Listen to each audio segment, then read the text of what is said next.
Plantation, records from the Louisiana sugar country, contain an entry that medical experts still find impossible to explain. A woman in bondage gave birth to 3 living children in a single night, something so rare that most doctors of the era had never witnessed it. But the birth itself wasn't what made this case extraordinary. What happened 72 hours later would be documented in letters witnessed by multiple people and whispered about in both slave quarters and plantation houses for decades. The decision made that week violated every maternal instinct, defied the natural order, and left a question that still haunts anyone who examines the evidence. When survival requires the unthinkable, can we truly judge the choice? Before we continue with the story of what happened at Belle Riviere Plantation in the spring of 1847, I need you to do something. Subscribe to Circle of Fear 1 because stories like this, real documented cases that history tried to bury, don't just disappear on their own. And leave a comment telling me what state or city you're listening from. I want to know where in America people still care about these hidden truths. What happened next would force everyone involved to confront a question no one should ever have to answer. Ualge Big to Band Askin Bayou Lush, 30 miles south of Donaldsville, opens the door to where the Ihing Movedheli NG slow and dark through fields that stretched toward the Gulf.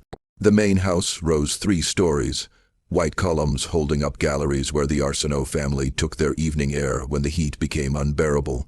Behind it, the sugar mill's brick chimney stood like a finger pointing at God, and beyond that, 2 rows of cabins housed the 87 people who made the Arsenault fortune possible. In April of 1847, Louisiana sugar was worth more than cotton, and planters like Etienne Arsenault understood that enslaved people represented not just labor, but investment. A healthy woman of childbearing age could be valued at $1,200. Her children would add to that value from the moment they drew breath. Arsenault kept meticulous records, births, deaths, illnesses, sales, purchases in leather-bound ledgers that his wife Maritz occasionally reviewed when managing the household accounts. Among those 87 souls was a woman the records listed simply as Deline, age 24, house servant, light complexion, valued at $1,400. The extra $200 in her valuation came from her appearance and her position. She worked in the main house serving meals, cleaning chambers, and assisting Madame Arsenault with her toilet. This proximity to the family meant better food, lighter work than the fields, and a small cabin she shared with only 1 other woman instead of a family of 6. It also meant visibility. Everything Deline did happened under someone's watch. Her pregnancy became apparent in December of 1846, and the records noted clinically. Deline with child due approximately April. The father wasn't listed, but anyone who'd been at Belle Riviere for more than a season understood the mathematics of a house servant's pregnancy. Some things didn't require documentation. Deline continued her work through the winter months, her belly swelling beneath the simple dresses the house servants wore. Maritz Arsenault, a devout Catholic who attended Mass every Sunday at St. Philomena's Church in Donaldsville, took particular interest in the pregnancy. She'd lost 2 children to fever in their infancy and had no living sons to inherit Belle Riviere. When she looked at Deline's expanding form, she saw potential. Another child born on the plantation, another piece of property, another investment in the future. "You're carrying large," she told Deline one morning in March, her hand resting briefly on the swell. "Perhaps twins. Dr. Broussard should examine you before your time comes. Dr. Louis Broussard made the journey from Donaldsville twice monthly to tend to the Arsenault family, and occasionally to enslaved people whose value justified the expense. He arrived on April 3rd, his medical bag worn smooth from years of house calls throughout Ascension Parish. The examination took place in Deline's cabin. Dr. Broussard pressed his hands against her abdomen, his brow furrowing as he felt the movements within. He listened with his wooden stethoscope, counting heartbeats. When he emerged, he found Madame Arsenault waiting on the cabin's narrow porch. "Well?" she asked. "3." He said simply, "3 distinct heartbeats. I've only seen this twice before in my career, and neither pregnancy ended with living children. The chances of all three surviving the birth are extraordinarily slim, madam. I must be frank. The chances of even one surviving are poor, and the mother herself faces considerable danger. Marita's expression shifted through calculation visible to anyone watching. If they lived, they would be mulatto children, light like their mother, almost certainly given Delphi's complexion. Such children have value, Dr. Broussard. If they survive, madam, I urge you to prepare for disappointment. But preparation took many forms at Belriviere. That evening, Etienne Arsenault made an entry in his ledger. April 3rd, 1847, Deline expected to deliver 3 children, possibly viable if light. Assess and decide allocation per market value. The words assess and decide allocation would later become the center of everything that followed. Evento sombrio. April 14th arrived with unseasonable warmth. The air hung thick with moisture from the bayou, and by late afternoon, thunderclouds built to the south, turning the sky the color of a bruise. Deline's labor began just after the supper dishes were cleared from the main house. The other women brought her to her cabin. They sent word to the main house, and Dr. Broussard was summoned from Donaldsville, though everyone knew he wouldn't arrive in time. A woman named Ruth, who delivered dozens of babies in the quarters over her 48 years, took charge of the situation. What happened over the next 7 hours would be documented in fragments. Ruth's testimony given later, notes from Dr. Broussard when he finally arrived, and a letter from Marie Tizzy to her sister in New Orleans, written a week after the birth. The labor was difficult. Ruth later told the other women that she'd never seen anything like it. 3 children trying to enter the world at once, each one fighting against the others. The first baby arrived just after midnight. A girl, small but breathing, her skin the color of fresh cream with the faintest amber undertone. Ruth wrapped her in a piece of clean cotton and laid her in a basket near the fire to keep warm. The second came 20 minutes later, another girl smaller than the first, darker in complexion with thick black hair already visible. She came out silent, and Ruth had to work to get her breathing, turning her upside down and rubbing her back until finally a thin wail emerged. The third took another hour. By the time this baby, a boy, finally arrived, Delphine had lost consciousness from exhaustion. The boy was the darkest of the 3, his skin holding tones of deeper bronze. He was also the smallest, barely 5 lb, Ruth estimated, and his cry was weaker than his sister's. When Dr. Broussard arrived at dawn, he found 3 living babies and a mother who was alive, but depleted in ways that concerned him. He examined each infant carefully, noting their sizes, their breathing, their color, their vigor. He wrote his observations in a small notebook he kept for medical records. Remarkable. He murmured to Ruth, all 3 alive. I didn't think it possible. God makes possible what he wants, Ruth said quietly, but it wasn't God's will that would determine what happened next. It was arithmetic. Etienne Arsenault arrived at the cabin mid-morning with his wife. They stood in the doorway looking at the 3 baskets arranged near the fire, each containing a tiny human being that represented both miracle and commodity. Marie Tizzy moved from basket to basket, studying each child with the same attention she gave to evaluating fabric at the dry goods store in Donaldsville. She lifted each baby briefly, examining skin tone in the morning light streaming through the cabin's single window. The first girl, she said finally, she's the lightest. She could pass for white in certain company. That makes her valuable, Etienne agreed. Very valuable. Especially as she grows.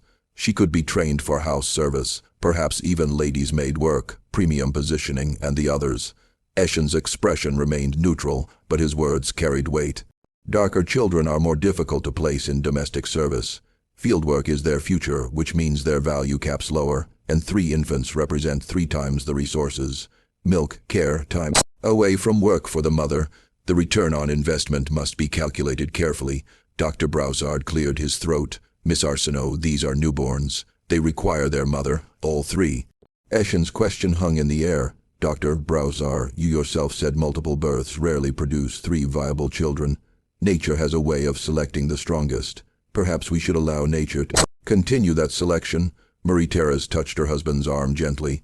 Etienne, we cannot simply. We are Catholic people. Father Duchamp would. Father Duchamp deals in souls, my dear. I deal in property. These are separate matters. He turned to Dr. Broussard. How many children can a woman in Deline's condition reasonably nurse and keep alive? The doctor's discomfort was visible. 1, perhaps 2, if she's strong and well-fed. 3 would be unlikely to all survive even under the best circumstances. The smallest one, the boy, is particularly fragile. then medical reality supports a practical decision. Eshen looked down at Deline, who was beginning to stir back to consciousness. She can keep the lightest child, the one with the best future. The other two must go elsewhere. Elsewhere, Marita Ray's voice dropped to a whisper. I know a man in Napoleonville. He deals in difficult situations, unmarketable property, children too young for the regular markets. He'll take them, no questions asked, for a small fee. They'll be placed somewhere, perhaps with families that need extra hands as they grow, or perhaps not. That's not our concern. Dr. Broussard stepped forward. Am sure I must protest. Your protest is noted and dismissed. You've delivered the children. Your work here is complete. Eshen's voice carried the finality of a man who'd made countless such decisions before. Deline will be informed when she wakes. She has until Sunday morning, 3 days, to say goodbye to the two who will leave. I am not without mercy. I'm giving her time to accept the reality. He turned to leave, then paused at the door. The lightest one stays. That's the decision documented in your records, Doctor. Note that we kept the most viable child. That's the truth of the matter. After all, when Deline fully regained consciousness an hour later, Ruth had to be the one to tell her. The sound that came from Delphine's throat wasn't a scream or a sob.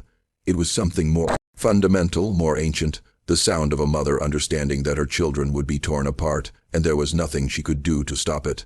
The 3 days that followed the birth became a study in impossible mathematics. How do you divide a mother's love into 3 parts when you know 2 parts will be taken? How do you say goodbye to children who haven't yet opened their eyes fully, who don't yet know their own hands from the world around them? Deline spent those 72 hours in her cabin, dismissed from her duties in the main house. The other women from the quarters came when they could, bringing food she didn't eat, offering comfort that couldn't penetrate the wall of her grief. They brought cloth to make simple gowns for the babies. They boiled water for washing. They did the small, practical things that life requires, even when life has become unbearable. Ruth stayed almost constantly. She'd seen children sold away from mothers before. It was one of the permanent horrors that hung over every enslaved mother's existence, but she'd never seen it happen at 3 days old. She'd never seen it happen to triplets. She'd never seen a mother forced to choose by proximity and care which child would live a life she could witness. You got to feed all 3 while you can. Ruth told Delphine on the 2nd day, your milk is coming in strong. Don't let them go hungry just because they're leaving. But that was the cruelty of it. Deline had to care for all 3 equally while knowing the care was temporary for 2. She had to memorize faces that hadn't yet fully formed their features. She had to count fingers and toes that might walk roads she'd never see. She had to breathe in their scent, that particular sweetness of new skin, and know it would fade from memory without constant reinforcement. The lightest child, the one who would stay, seemed to sense nothing wrong. She nursed vigorously, her tiny fists clenching and unclenching against Deline's skin. The second daughter, darker than her sister, was fussier, struggling to latch properly, as if already protesting the future being written for her. The boy remained the smallest, the quietest, sleeping most of those 3 days, as if he'd already given up the fight. On Friday evening, Marie-Thérèse Arsenault came to the cabin. She brought a dress she no longer wore, good cotton with only a few moth holes near the hem. For the baby's christening gown, she said, her voice carrying a forced brightness. The one who's staying should be baptized properly.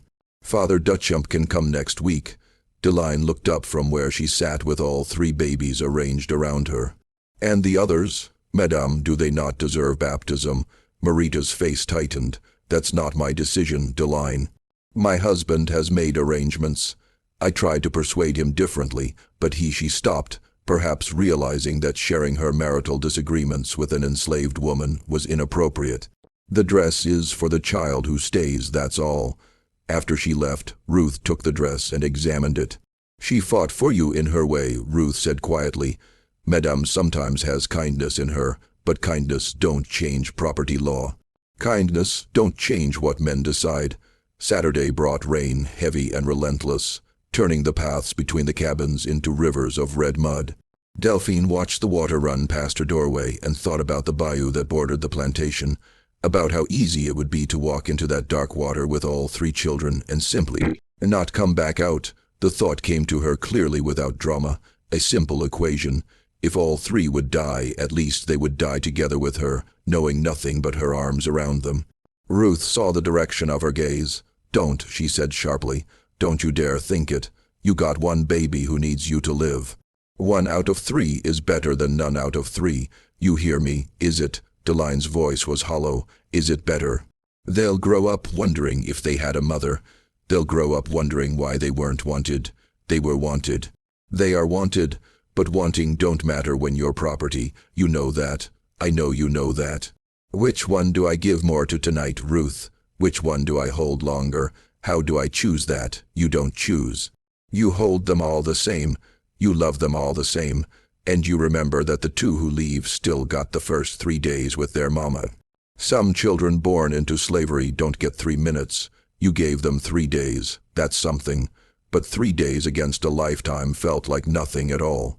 Sunday morning arrived with clearing skies and a knock at the cabin door at dawn. Eshin Arsenault didn't enter himself. He sent the overseer, a man named Tobito, who handled the unpleasant aspects of plantation management. Tobito had brought a wagon and another man, someone Deline didn't recognize, someone whose face she would spend the rest of her life trying to forget. Time, Tobito said he had the decency not to meet her eyes. Delphine had dressed the 2 departing children in the simple gowns the women had made. She'd fed them one last time. She'd sung to them a song her own mother had sung to her before she'd been sold away at age 12. A song in a language she didn't remember learning but knew in her bones. The stranger stepped forward and held out his arms for the first baby. "Names?" he asked. "They don't have names yet," Tobito said. "Just take them. Wait." Deline's voice stopped everyone. She looked down at the darker daughter, the one who'd been fussy, the one who'd fought. "Her name is Beatrice. The boy is called Christophe." The stranger nodded and took Beatrice first. She started crying immediately, a thin wail that cut through the morning air. Then he took Christophe, who remained silent, his eyes closed, his small chest rising and falling with shallow breaths. Deline held the remaining child against her chest so tightly that Ruth had to touch her arm gently. "Careful, baby, you'll hurt her." The wagon pulled away with Tobito driving and the stranger sitting in back, a baby in each arm, wrapped in the gowns that would probably be taken from them and sold separately before noon. Delphine stood in the cabin doorway, her remaining daughter in her arms, and watched until the wagon disappeared beyond the sugar mill, heading north toward Napoleonville. She didn't scream, she didn't cry, she just stood there, memorizing the empty space where her children had been. Ruth finally led her back inside. "What are you going to name this one?" she asked, trying to redirect Deline's attention to the living child she still held. Deline looked down at the lightest baby, the one chosen for survival, because her skin color promised better market value, because her potential as a house servant outweighed her siblings' futures in the fields. This child, who'd been selected by nothing more than the accident of her complexion, the luck of genetics that put slightly less melanin in her skin. "Clementine," Delphine said finally. "Her name is Clementine. That's a beautiful name. It means mercy." Deline's voice was flat. "It's a lie, but it's her name." The weeks that followed the separation created a routine built on absence. Deline returned to work in the main house after 2 weeks. Clementine strapped to her back in a sling while she performed her duties. Marie-Thérèse permitted this arrangement because it kept the child visible, kept her growing accustomed to the rhythms of the household where she would one day serve. But something in Deline had calcified. The other house servants noticed it. The way she moved through her work with mechanical efficiency, but no warmth, no small conversations, no songs hummed while polishing silver or sweeping floors. She fed Clementine, changed her, kept her clean and healthy, but there was a quality of going through motions, of performing motherhood rather than inhabiting it. "She don't talk to that baby the way a mother should," one of the other women said to Ruth in May when Clementine was 6 weeks old. "She takes care of her needs, but she don't seem to love her." Ruth understood. Part of her went away in that wagon. When you lose 2 children, the third one is a reminder of what's gone. Every time she looks at Clementine, she sees Beatrice and Christophe. That's a hard weight for any woman to carry. But there was more to it than grief. There was a question that Deline turned over in her mind during the long hours of housework. A question that had no answer, but demanded asking anyway. What had happened to them? The stranger who'd taken them hadn't given a name. Tobito claimed not to know where they'd gone. Napoleonville could mean anywhere in a 20 m radius. Could mean they'd been passed to someone else who took them further. Could mean they'd been sold to a family that wouldn't keep them together. Could mean they'd died within days and been buried in unmarked graves. Not knowing was its own form of torture. In June, Deline did something that could have gotten her severely punished. She asked at Arsenault directly what had become of her other children. He looked up from the ledger where he was recording sugar production figures. They were placed appropriately for their value. That's all you need to know. Are they alive? That's not your concern, Deline. You have a healthy daughter to raise. Focus on her. Focus on your work. These questions are inappropriate. I'm their mother. You are property asking about property. The discussion is over. But the discussion wasn't over in Deline's mind. She began to notice things. The way Marie Tz avoided looking at Clementine directly. The way Dr. Broussard on his monthly visits would ask about the baby's health, but never mentioned the other two. The way the whole household moved around the subject like mourners avoiding a fresh grave. In July, something changed. A woman arrived at Belravier from a neighboring plantation, delivering preserves that Madame Arsenault had requested. Her name was Ters, and she worked in the kitchen of the Budreau plantation, 15 miles upriver. During her brief visit, while waiting for Madame Arsenault to inspect the preserves and provide payment, she stood in the main house kitchen with Deline and the other servants. Her eyes fell on Clementine, now 3 months old and growing into her features. "That's a light baby you got there," Tz said. "She the only one?" Something in her tone made Deline look up sharply. "Why do you ask?" Tz glanced toward the door to make sure they were alone.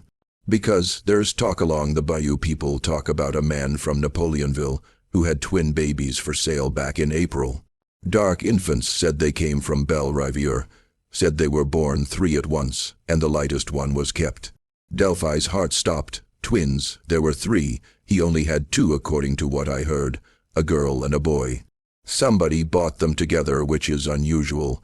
Usually they separate siblings young because it's more profit that way. But these went together to a family up north of Tobito. What family? I don't know the name, but I know someone who might. If you ever get to Napoleonville, there's a free woman of color named Josephine Leblanc who runs a boarding house. She knows everyone, hears everything. If anyone knows where those babies went, it's her. Before Delphine could ask more questions, Meritor entered the kitchen and the conversation ended. But the information burned in Delphine's mind like a coal that wouldn't extinguish. 2 babies sold together to a family north of Tobito. Beatrice and Christophe might be alive, might be together, might be only 25 miles away. A distance that might as well have been the moon for an enslaved woman with no freedom of movement. That night, Deline lay in her cabin with Clementine sleeping beside her. She looked at her daughter's face in the dim firelight and felt the full weight of the impossible situation. If she tried to find her other children, she would be caught and punished, possibly sold herself, which would separate Clementine from her mother the same way Beatrice and Christophe had been separated. If she did nothing, she would spend the rest of her life wondering if they were alive, if they remembered her smell, her voice, the 3 days they'd spent in her arms. She made a decision that night. It would take time, it would require careful planning. But she would find out what had happened to her children, even if it took years, even if it cost her everything. What she didn't know was that finding the answer would reveal a truth more disturbing than anything she'd imagined. Autumn came to Belravier with its brief relief from heat. The weeks when Louisiana remembered it wasn't entirely a furnace. Clementine grew stronger, her features developing the delicate beauty that Marie-Thérèse had predicted. By October, she was 6 months old, sitting up on her own, reaching for objects with focused determination. The women in the quarters agreed she was going to be beautiful, and in the calculus of slavery, beauty meant value, and value meant attention. Not all of it welcome. Deline began to learn the roots. Every plantation existed within a network. Supply deliveries, produce sales, church gatherings, doctor's visits, social calls between plantation families. These movements created opportunities, tiny windows when information could travel, when quiet questions could be asked, when an enslaved person might learn something the owners didn't want known. She learned that Tobito made a monthly trip to Napoleonville for supplies. She learned that sometimes he took one of the enslaved men to help load the wagon. She learned that if someone could get into that wagon, someone might be able to speak to Josephine LeBlanc, the free woman of color who knew everything that happened in Napoleonville. In November, opportunity arrived in an unexpected form. Dr. Broussard needed an assistant for a difficult delivery on a plantation near Napoleonville. The enslaved midwife there had died, and the situation was urgent. Marie Teasy suggested Delphine. She'd learned enough from Ruth, and she'd successfully recovered from her own difficult delivery. It would be good training for her, Meritz told her husband. House servants with medical skills are more valuable, and Dr. Broussard can supervise her. Tobito can drive them. Etienne agreed. The trip was arranged for November 18th. Delphine had 5 days to plan what she would do with the precious hours in Napoleonville. She couldn't be obvious. She couldn't put herself at risk in a way that would end her search before it began.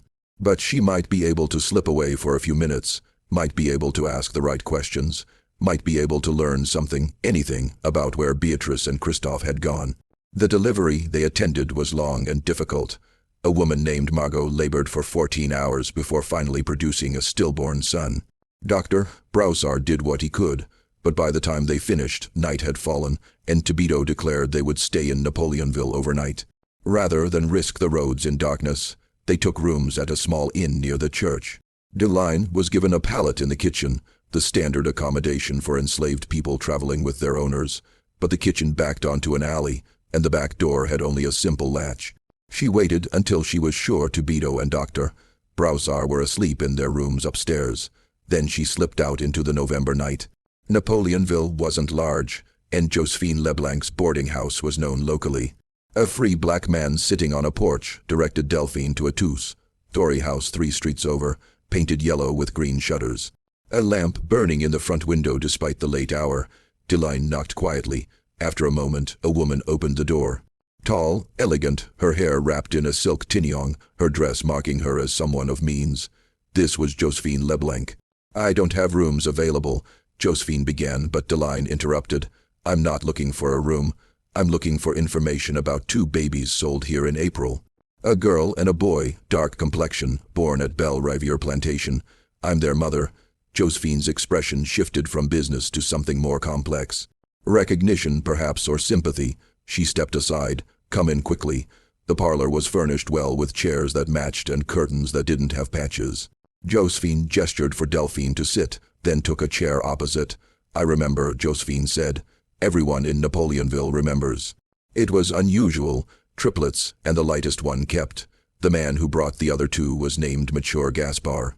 He deals in problematic property, infants too young for field work, children with defects, elderly slaves no longer profitable.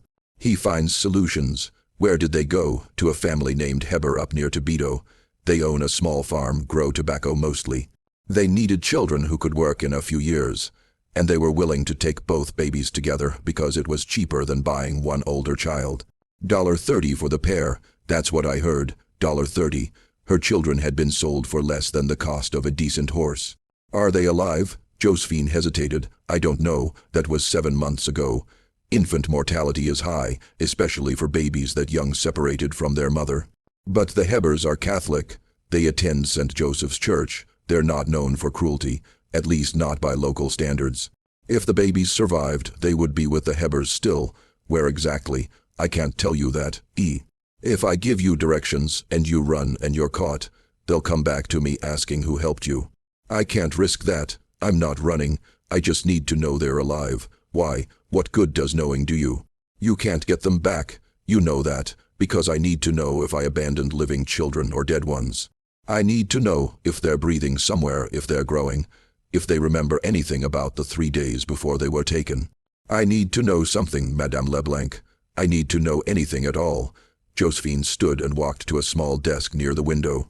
She took out paper and a pencil, wrote something down, then folded the paper carefully.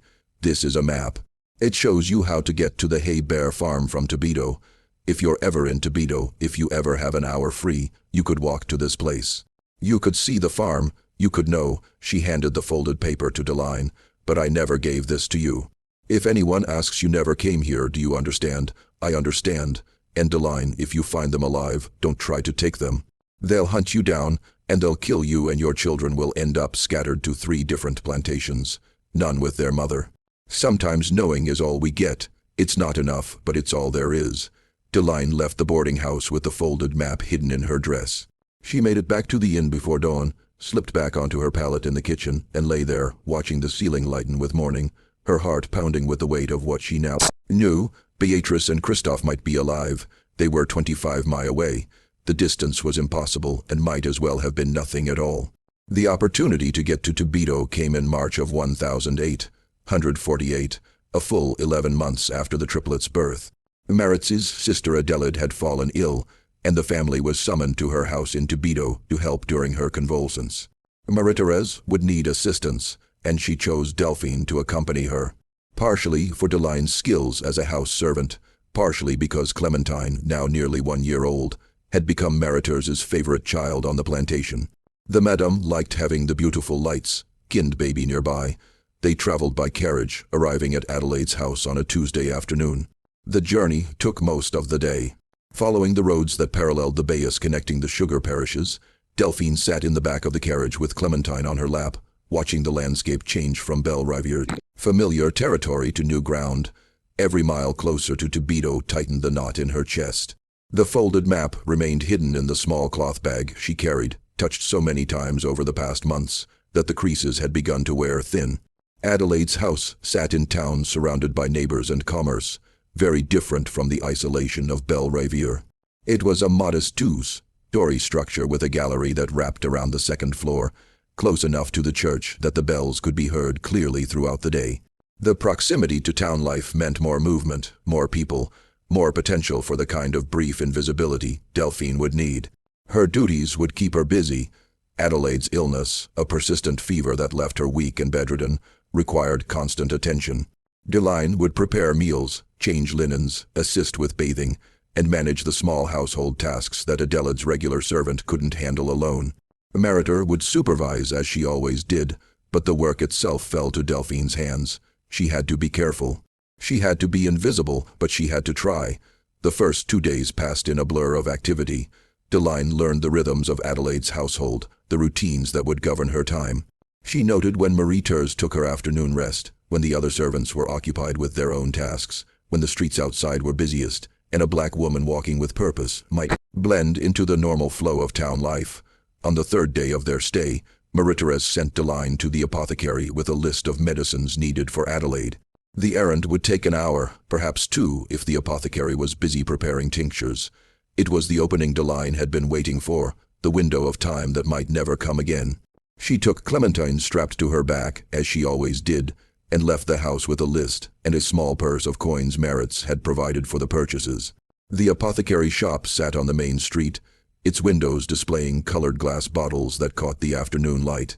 Deline entered and placed the order with the proprietor, a thin white man who barely looked at her as he reviewed the list. "This will take some time," he said. "The laudanum needs to be measured carefully, and I'm out of the camp for tincture. I'll need to prepare it fresh. Come back in 2 hours." 2 hours. It was more time than she'd hoped for, more than she dared to expect. She nodded and left the shop, her heart already racing with the weight of what she was about to do. The map led her out of Toledo proper along a road that paralleled a small creek. The afternoon was warm, unseasonably so for March, and Clementine grew heavy on her back as Deline walked. She passed several farms, their fields already showing the early green of spring planting. A few people, both enslaved workers and white overseers, looked at her as she passed, but no one stopped her. A black woman walking with a baby wasn't unusual enough to warrant questions. Not in the middle of the day on a well-traveled road. The distinctive oak tree appeared after 40 minutes of walking, split by lightning years ago. Its trunk cleaved nearly in half, but still living, still sending out new growth from the wounded wood. The Here farm lay just beyond it, exactly as Josephine's map had indicated. Deline's heart hammered as she approached. She didn't know what she would do when she arrived. She didn't know what she would say if someone stopped her.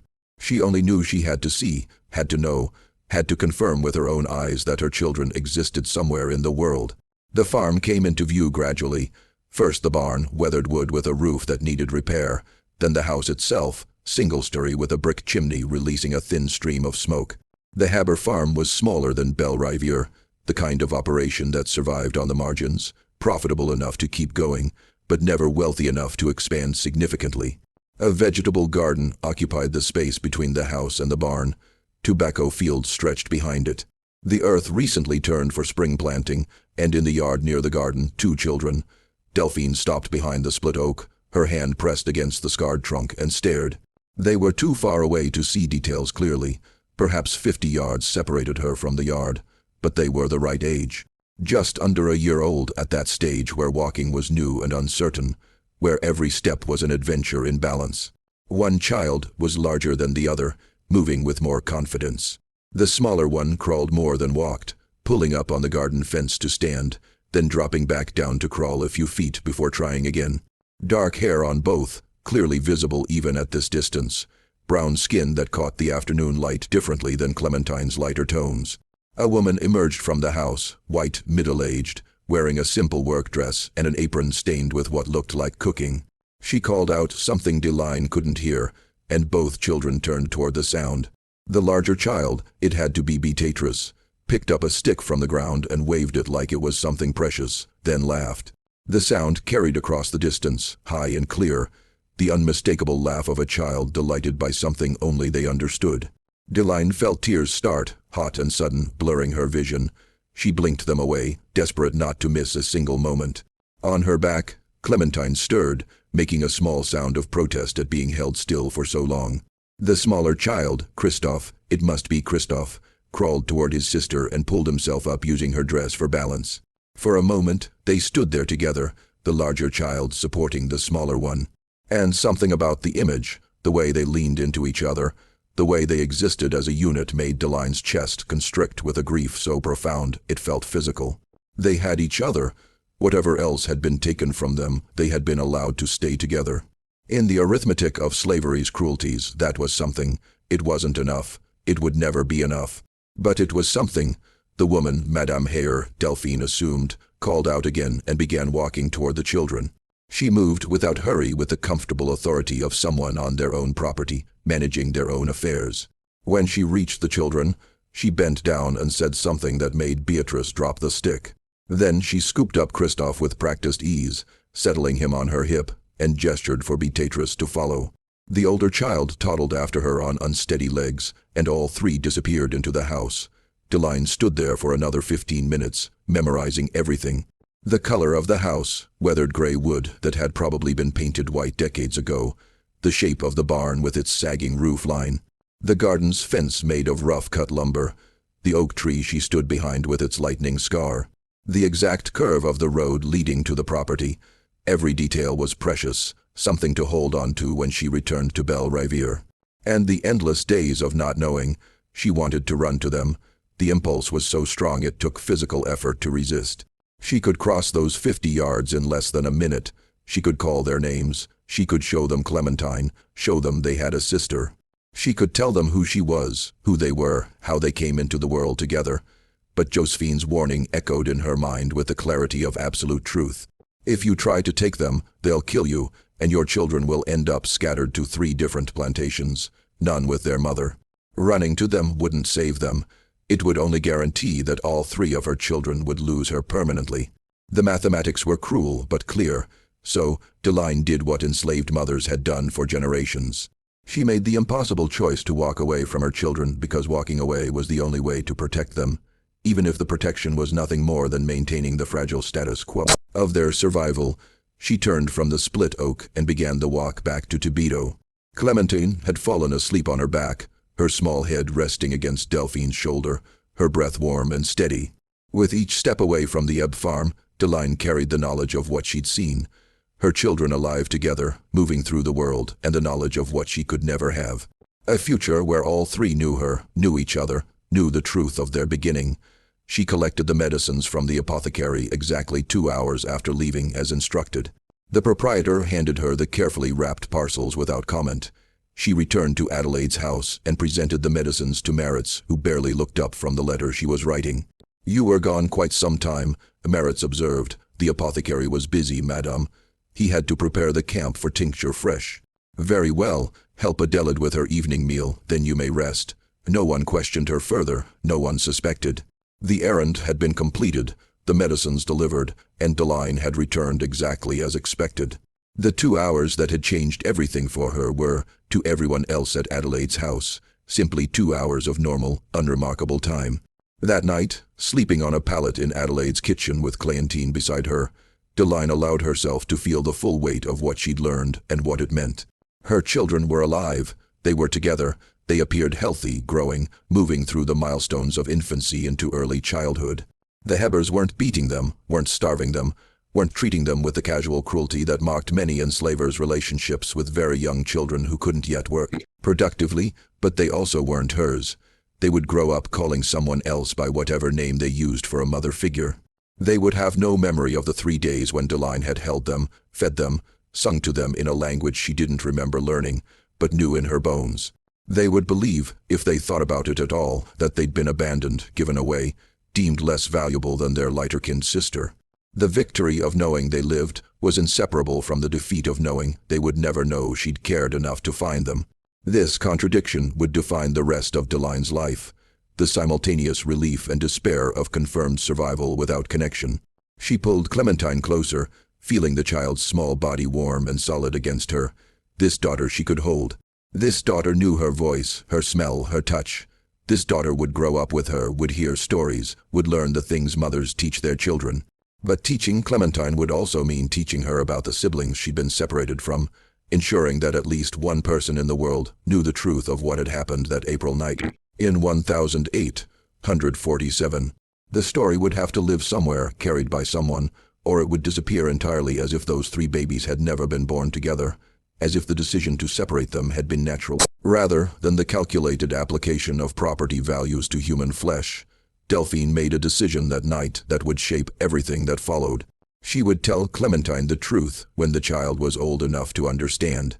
She would make sure that the names Beatrice and Christophe were spoken aloud, were remembered, were kept alive in the world, even if the people bearing those names never knew they'd been given them. It wasn't justice, it wasn't reunion, it wasn't the ending that any mother would choose, but it was the only form of resistance available to her.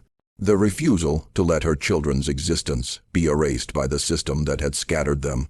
Delphine returned to Belrivière with Clémentine and Marie-Thérèse 4 days later, and life continued in the way that life continues in places where human beings are property.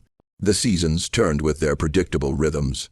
The sugarcane grew tall and green through the summer, was cut in the fall, processed in the winter. The Arsenault family prospered, their ledgers showing steady profits from the labor of the people they owned. Children were born in the quarters, and some died, and others were sold away to plantations further west or south.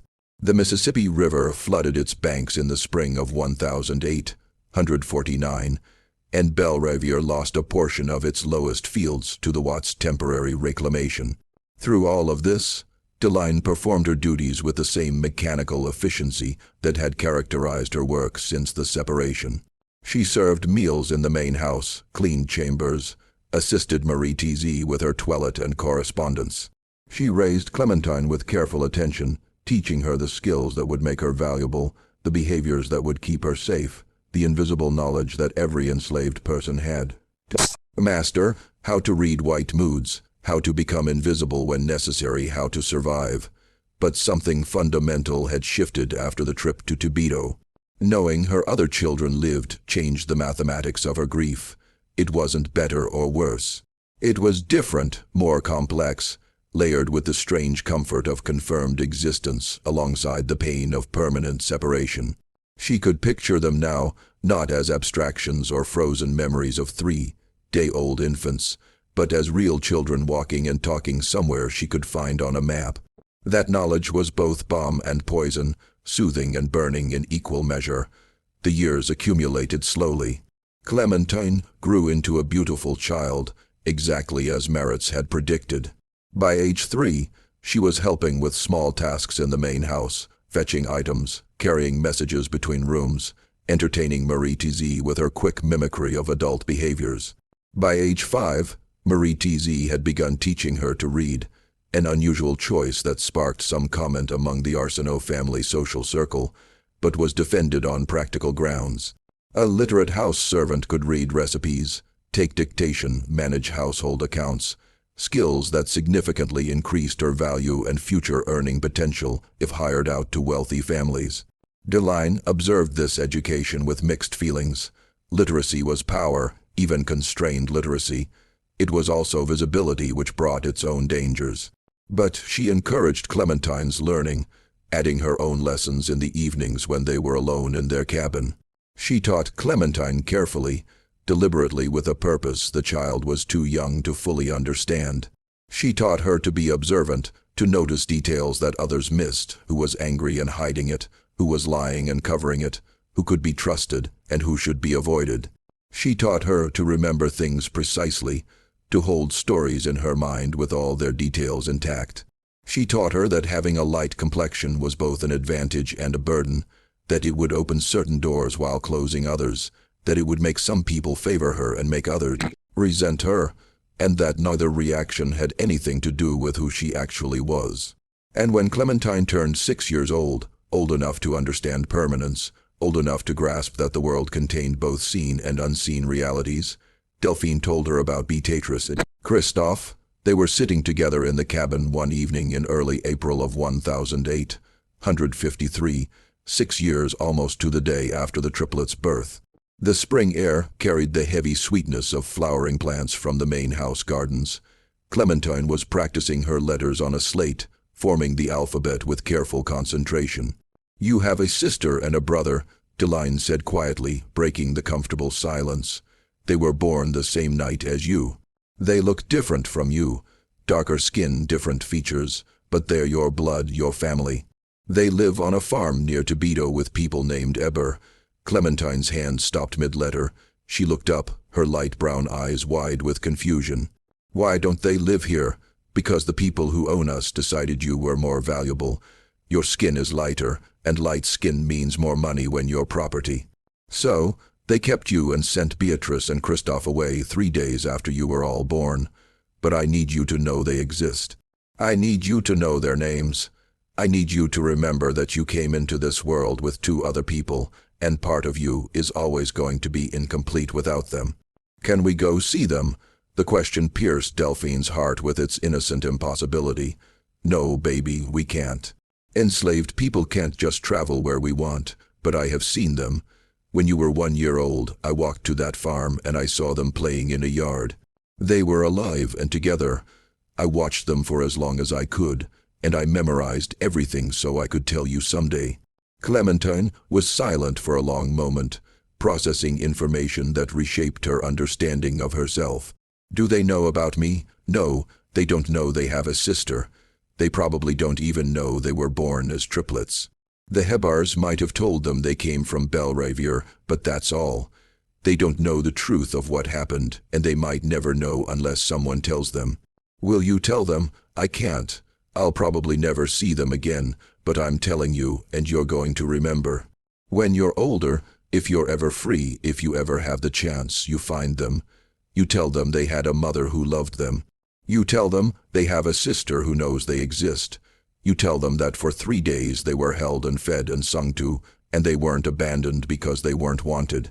They were taken because of the color of their skin, and that's different. That matters. Do you understand?" Clementine nodded slowly. At 6, she couldn't fully grasp the full horror of that mathematics, the way human beings could be evaluated and divided based on complexion. But she absorbed the essential truth. She had siblings, they were alive somewhere, and remembering them was important. She would carry that knowledge forward, would let it shape her understanding of family and loss, and the arbitrary cruelties that defined enslaved people's lives. That conversation became a regular ritual between them. Every few months, Deline would add details. Descriptions of the Eber farm, the split oak tree, the way Beatrice had laughed while waving a stick, the way Christophe had pulled himself up using his sister's dress. She repeated the names until they were etched into Clementine's memory as deeply as her own name. She made the absent siblings real through the only power available to her: storytelling, repetition, insistence that they mattered even in their absence. The years passed with increasing weight. Deline aged in the way that enslaved people aged, faster than free people, worn down by labor and grief compounded year after year. She developed a cough in her 30s that never fully went away, a persistent rattle in her chest that worsened in the damp winters. By 40, she moved slowly, her joints stiff from years of work that required constant standing, constant bending, constant physical strain. By 45, she was no longer considered valuable enough for house service, and was reassigned to lighter work in the kitchen gardens, growing vegetables for the main house in the quarters. This demotion, which would have devastated her earlier in life, brought unexpected relief. Garden work meant less visibility, less constant supervision, more hours where she could simply exist without performing. She planted tomatoes and beans and okra. She weeded and watered and harvested. Her hands, which had served elegant meals and folded delicate linens, now worked directly in soil, and there was something honest about it that house service had never provided. Clementine, meanwhile, became exactly what the Arsenault family had envisioned: a skilled, literate house servant whose light complexion and refined manners made her suitable for hiring out to wealthy families in New Orleans during the social season. She was 16 when she made that first journey, accompanying Marie Thérèse to serve as a lady's maid in a Garden District mansion for 3 months during the winter of 1863. The timing was significant. The Civil War raged around them, though Louisiana's surrender wouldn't come until 1865.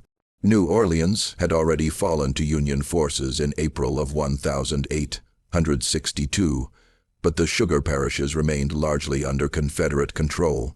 The wealthy families of New Orleans continued their social season despite the war, clinging to the rituals of antebellum life, even as everything around them changed.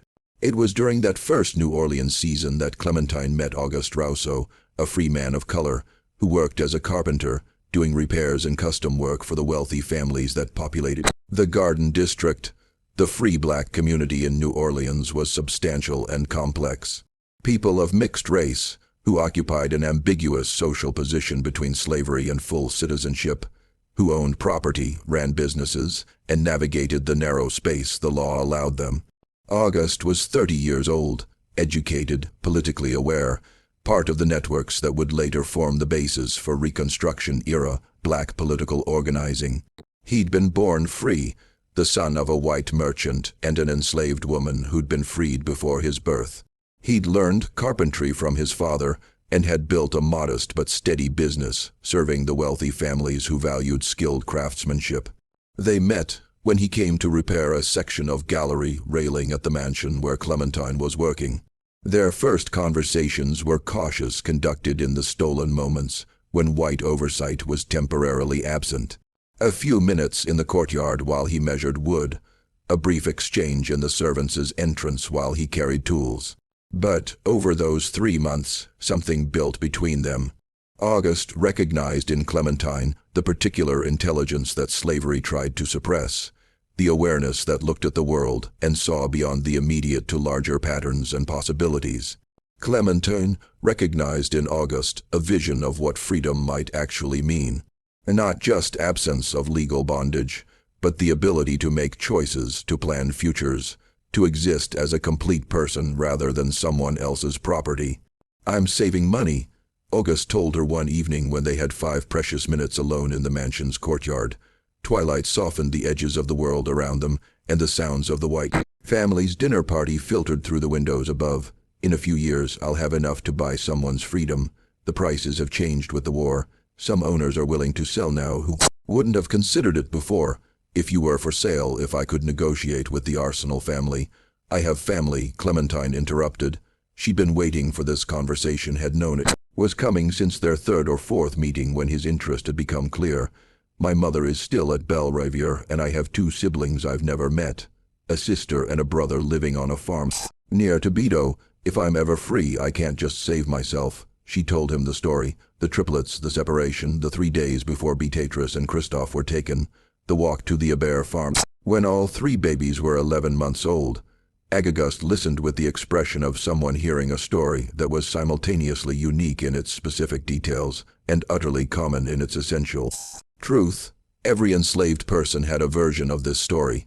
Every family had been broken by the mathematics of property value, by the casual cruelties that reduced human relationships to economic calculations. "If I help you," August said slowly, his voice careful with the weight of the promise he was considering, "if I find a way to learn about those children, to discover if they're still at that farm, if they're still alive, would you want to know, even if the answer is painful?" "Yes. Not knowing is worse than any truth could be." August kept his promise, though it took longer than either of them anticipated. The war complicated everything. Travel restrictions, documentation requirements, the general chaos of a social system collapsing.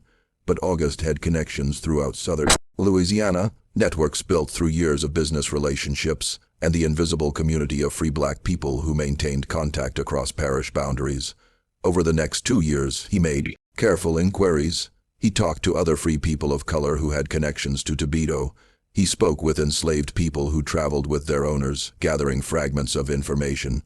He pieced together the story through dozens of small conversations, building a picture from scattered details. In early 1865, just months before the war's end, he came to Clementine with news. "Christophe is dead," he said quietly. "He died when he was 4. Fever took him, but Beatrice is alive. She's still at the Hebert farm. She's 21 years old, never been sold away.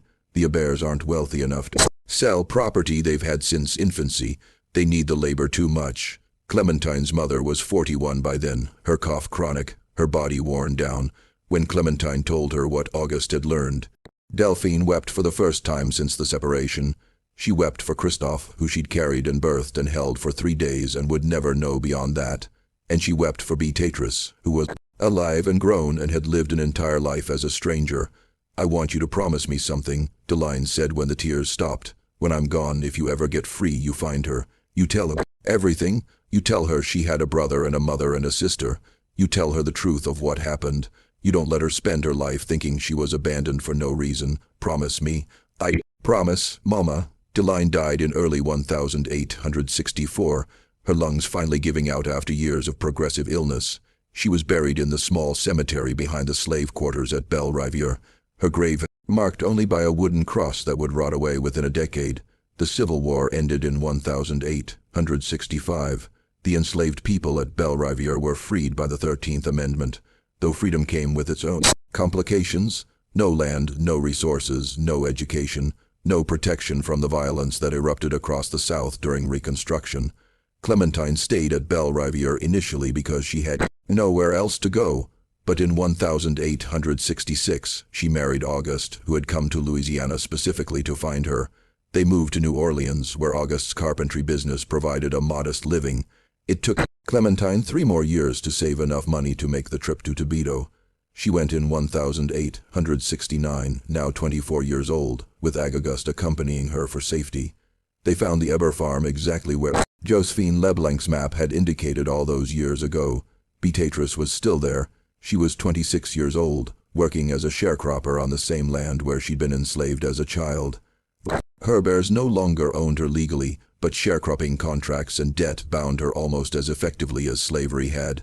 Clementine approached her in the field where she was working, August standing a respectful distance back. "Are you Beatrice?" Clementine asked. The woman looked up, suspicion immediate in her eyes. "Who's asking?" "My name is Clementine. I was born April 14th, 1847 at Belle Riviere Plantation in Ascension Parish. I was one of 3 children born that night. I think you were another." Beatrice straightened slowly. She was taller than Clementine, darker-skinned, her features different but with something familiar in the shape of her eyes, the line of her jaw. "I was told I had a sister who was kept at the plantation. Lighter skin, they said that's why she stayed. And we were sold, that's true, but it wasn't our mother's choice. She was forced, and she spent the rest of her life trying to find out what happened to you and your brother. Christophe had died when we were 4. I know, I'm sorry." They stood in the tobacco field looking at each other. 2 women who shared blood and birth, but nothing else. Not memories, not experiences, not the 1,000 small moments that make siblings into family. Our mother's name was Deline. Clementine said she died 5 years ago, but before she died, she made me promise to find you and tell you the truth. You weren't abandoned because you weren't wanted. You were taken because of your skin color. She named you Beatrice. She named your brother Christoph. She held you for 3 days and fed you and sang to you. And she walked all the way from Toledo to this farm when you were 11 months old just to see if you were alive. She stood behind that oak tree over there and watched you play in the yard with Christoph. She never forgot you, not for one day of her life. Beatrice's eyes filled with tears. I don't remember her, I know, but now you know she existed and you know she loved you and you know that. 3 days you had with her, she gave you everything she could. They talked for an hour there in the field, filling in the gaps of 26 years. Beatrice had no interest in leaving the Airbear farm. It was the only home she remembered, and Madame Hare had been kinder than many slave owners, which was a low bar but counted for something. But she agreed to stay in touch, to write letters when she could, to maintain the connection their mother had worked so hard to preserve. Clementine and Auguste returned to New Orleans. They had 3 children over the next decade. Clementine named her first daughter, Deline, and her first son, Christophe. She told her children the story of the triplets, the separation, the mathematics of skin color that had determined their fates. She made sure they knew that family wasn't just about who you grew up with. It was about who you came from, who you remembered, who you refused to forget. The story doesn't have a happy ending because stories like this don't get happy endings. Deline died never being reunited with 2 of her children. Christophe died at 4 years old, knowing nothing of his mother or his sisters. Beatrice spent her childhood and young adulthood believing she'd been unwanted, abandoned for being too dark. But Clementine kept her promise. The truth was told. The names were remembered. The 3 days when they'd all been together. When Deline had held all 3 babies and loved them equally before the world forced her to choose, became part of the family history passed down through generations. Sometimes that's all we can do. Remember and tell the truth and refuse to let the people who were erased stay erased. This mystery shows us that the cruelest choices are the ones made by systems, not individuals, and that a mother's love persists even when everything else is taken away. What do you think of this story? Do you believe everything was revealed? Leave your comment below. If you enjoyed this tale and want more horror stories like this, subscribe to Circle of Fear 1 and hit the notification bell and share with someone who loves mysteries. See you in the next video.